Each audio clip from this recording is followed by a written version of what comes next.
Hello everybody, Tim here from Youth Work Hacks Q&A. Today I'm responding to a question which is, when is a youth group actually a church? And this is a great question. When is a youth group a church? When does it become a church? And I'm going to quite controversially say, I don't think it ever does. A youth group is not the same as church, not unless you've got very specific limitations in your area. So in missiology, we talk about the ecclesia minimum, the minimum requirements it takes to call something actually church. And that usually involves the sacraments, baptism, communion. It usually involves meeting around the word, prayer, mission, ministry.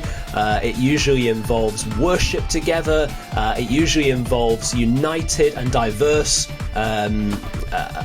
It looks like the body of Jesus. It's united and diverse. It's a visual representation of Jesus to the world, fulfilling the Great Commission. That's the church. A youth group is definitely a limb, but it can't be all of that. And I think we've got confused by a misinterpretation, a common misinterpretation of a Bible verse, which says in Matthew, is it Matthew 18, Matthew 20?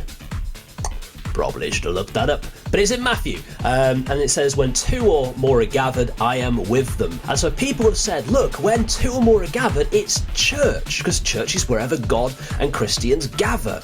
And so when you're in your car with your mate singing Hillsong, it's church. The problem is that verse is not about church. It's about church discipline. Very specifically, when you read around those verses, it's how to correct a friend who is in error or in sin.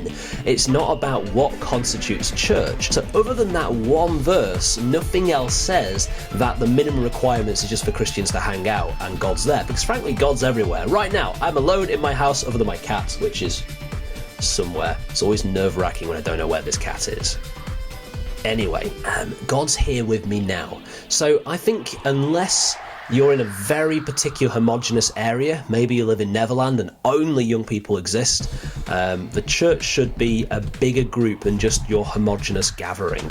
So young people need to function as part of the church, absolutely, but I wouldn't really ever call a youth group a church.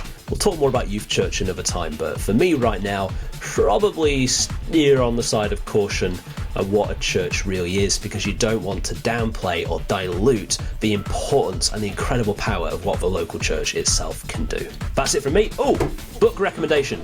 Understanding the Church by David Jackman. Well worth reading on the nature of what a church is. Thank you. Bye-bye.